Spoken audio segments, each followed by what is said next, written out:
Bonjour à tous. Alors le réveil du jour numéro 83. C'est parti, on va vous montrer d'abord notre chambre. Donc là un petit zoom. Vous voyez nos deux lits, donc moi toujours à gauche et Jeff toujours à droite. Et ouais, c'est toujours comme ça, c'est le lit conjugal limite. Et bah ça fait un peu 3 mois qu'on dort ensemble. Donc là on se réveille. Jeff se réveille le premier et puis il prend quelques photos sous le soleil. Et ouais, heureusement. Ouais, on est vraiment content de se réveiller sous le soleil. Un jour de plus, ça nous a entièrement suffi. Donc hier, c'était vraiment déjà magnifique le ponton. Là, avec le soleil, c'est vraiment somptueux. Quand l'eau est vraiment plate où il n'y a pas de vent, ça fait un vrai effet miroir. Donc c'est vraiment super. Dès le matin comme ça. En plus, on est dehors en torse nu, il fait vraiment bon. Enfin, ça va vraiment être une excellente journée. Donc on en profite pour faire quelques photos. Bah, dès qu'il fait beau, on en profite pour faire les cons et faire des photos assez délirantes. Donc bah, on a fait quelques photos sur le ponton. Donc tous les deux, voilà, bah, on s'est servi du retardataire quoi. Et ensuite on a fait quelques photos perso. D'abord Jeff, ensuite moi. Et après, bah, on a pris la route au bout de 1 heure de photos délire sous le soleil. Donc on remballe toutes nos affaires, on range un peu le merdier, on va dire, qu'on a mis dans la hutte. On retourne vers le papa pour le remercier une nouvelle fois de nous avoir hébergés et accueillis. Et donc on prend la route en direction de Bergen, on sait pas si on y arrivera aujourd'hui. En tout cas sur la route on se régale vraiment, il fait super beau, les routes sont sèches, donc on peut se pencher vraiment comme on veut. Il y a peu de voitures, les routes sont de vrais billards. Et on a vraiment envie de tout le temps s'arrêter pour prendre des photos, mais bon, il faut quand même qu'on avance. Donc on s'arrête quelques fois pour prendre les photos des plus beaux paysages qu'on voit, même s'il y a vraiment, on voit vraiment rien de moche, tout est vraiment superbe. Donc vous voyez un peu comme une carte postale, on va dire, sur la première. Ensuite on s'est mis tous les deux, bon voilà, on a fait une photo un peu tous les deux avec l'un de nous deux qui tenait l'appareil. Donc on a trouvé ça assez beau au niveau du paysage. Après, bah voilà, voici la route. Et puis ensuite, on a vu des chevaux, en plus des brebis, des biquettes, etc. Il y avait aussi des chevaux et c'était vraiment joli quoi.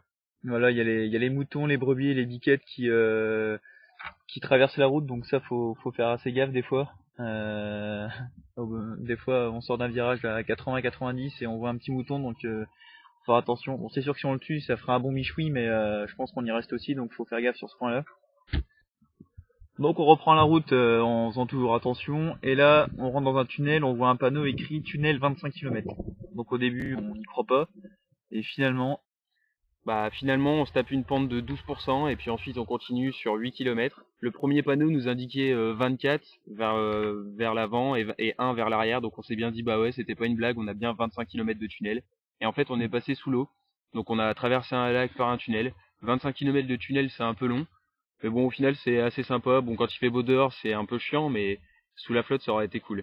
Bref, on prend ces 25 km de tunnel, on s'arrête en plein milieu, parce qu'il y avait des lumières bleues, ils ont fait un peu un effet disco et Jeff a bien aimé. Donc on a pris une photo et puis ensuite on est sorti du tunnel et on s'est encore arrêté pour faire une belle photo avec un paysage. donc malgré tout on est content de sortir du tunnel parce que on avait nos visières pour le soleil, donc comme les tunnels norvégiens sont pas aussi bien éclairés que les tunnels français, on voyait pas grand chose à l'intérieur, donc on est obligé de rouler visière ouverte. Donc il y a un peu de débris, etc. Dans les yeux, c'est pas super agréable. Donc on est content de retrouver notre superbe soleil. Au moins au bout de 25 km, on n'a pas de flotte. Ça c'est déjà un bon point. Et voilà, donc on poursuit notre route. Bah c'est tard, mine de rien. On s'est arrêté vers quelle heure? 20 heures je pense. On s'est arrêté vers 20 heures, ouais. Donc bon, là encore, vu les prix des campings et j'allais dire hôtels ou auberges de jeunesse, c'est même pas la peine d'y penser parce que les prix sont affolants. On est encore en mode camping sauvage. Donc au bord de la route, c'est pas terrible. On voulait planter notre tente au bord de la rivière, mais on s'est dit que finalement si l'eau montait, pour nos vies, c'était pas Et génial. puis juste avant on venait de voir passer quelqu'un avec une arme, alors on s'est dit s'il nous tire dessus c'est peut-être pas cool. Voilà, c'est vrai qu'on a vu passer quelqu'un avec un fusil à lunettes assez impressionnant, donc on voulait pas qu'on soit pris pour des animaux. Donc au final, on est allé toquer à une maison. Et là, une vieille dame nous a ouverte. Elle parlait pas très bien anglais, et puis bon, elle était un peu méfiante à voir deux jeunes arriver comme ça sur son porche. Donc au début, elle a dit non. Donc bon, on était un peu embêtés. Et au final, on a retoqué, et bon, c'est là on s'est présenté tous les deux, parce qu'avant on est allé tout seul. On s'est présenté tous les deux, et on a dit est-ce que c'est possible juste de garer nos motos dans votre jardin pour qu'elles soient en sécurité, et de planter notre tente dans votre allée. Et là, elle a dit oui, donc bah allez, c'est parti quoi. Donc là il était environ 20h30, toujours le soleil se couche pas avant 23h. Jeff reprend la canne à pêche, il va dans une rivière qui est vraiment assez connue apparemment d'après le guide du routard. Là il pêche quelques truites, d'ailleurs il y en a une qui est en photo ici, ça nous fera une bonne bouffe. Mais en fait bah non il va la relâcher parce que bah c'est un bon pêcheur. Et ensuite bah en fait on était juste à côté d'une voie ferrée. Donc il a voulu triper en s'allongeant sur la voie, sauf qu'un train arrive à ce moment-là donc il s'est levé assez vite quoi. Et c'était assez sympa. Donc après la partie de pêche où bah, finalement on mangera pas les truites, on est quand même content d'avoir fait des courses avant pour manger quelques chips et c'est tout parce qu'on avait pris que ça je crois. Enfin, vu le prix des courses pour 20 € en France à Aldi, au Spar ou même à Auchan, on s'en sort avec un bon sachet plastique bien rempli. Et ben 20 € en Norvège, vous allez pas très loin quoi. Le paquet de chips est à 6,50 €. La bouteille d'eau est à 4 €.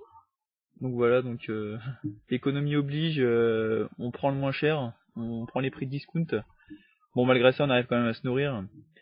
Et donc voilà, après un petit repas de vite fait, on est allé se balader sur une cascade qui avait plus haut. On a failli mourir d'ailleurs. Voilà, il était 22h30, bon il faisait encore clair, on est allé se balader un peu sur la cascade. Bon désolé, il y a pas de photos parce que on n'avait pas pris nos appareils photo. Donc voilà, c'était marrant, c'était sympa, juste à côté du jardin de la dame qui nous avait hébergés. Et ensuite pour la deuxième nuit on a encore dormi par terre parce que notre matelas est encore trempé de la journée numéro 81. Donc bah en fait on va encore dormir par terre et puis bah on vous souhaite à tous une bonne nuit dans votre lit. Et nous bah ce sera le béton pour nous cette nuit quoi.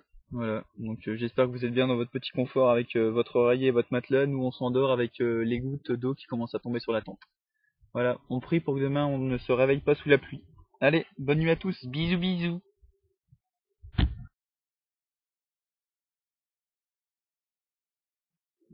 Alors petite nouveauté du jour également, on a profité du soleil pour et des belles routes surtout pour se faire des vidéos embarquées. Donc bah vas-y Maxime, je te laisse expliquer le super dispositif qu'on a mis en place. On avait acheté du scotch double face pour recoller nos Scalarider et au final il colle toujours bien. Donc ce qu'on a fait c'est qu'on a mis du scotch double face sur les top case donnés par Dafimoto et on a collé les appareils photo dessus. Donc ça rend plutôt pas mal, c'est les vidéos que vous pouvez voir en ligne sur motonet.com dans l'instantané du jour. Et donc bah ça rend plutôt pas mal, des fois on est un peu loin, le zoom est pas top, mais au final la qualité reste accessible, enfin on arrive à bien voir quoi. Donc bon on s'est mis à la technologie comme Jeff l'a dit, et puis bah c'est plutôt pas mal, on est content du rendu. Bah, on est content, on est un petit peu déçu parce que c'est vrai que la qualité sur l'appareil photo est bien meilleure que quand on la met en ligne sur iOM. Mais bon, il faut dire qu'on travaille avec un netbook, que pour faire cette vidéo que vous êtes en train d'écouter, il nous faut du temps parce que le PC rame pas mal. Mais bon, c'est vrai qu'au final, on est content du résultat. Par contre, il faut éviter de manipuler l'appareil photo en route, sinon on risque de se prendre un trottoir. Voilà, on risque de se prendre un trottoir, donc ça faut faire gaffe. Et sinon, à part ça, tout va bien. Voilà, bah je pense que la vidéo on va la mettre en dessous. Donc bah descendez un peu plus bas dans la page et vous trouverez la vidéo. Allez, bisous à tous, ciao, à demain.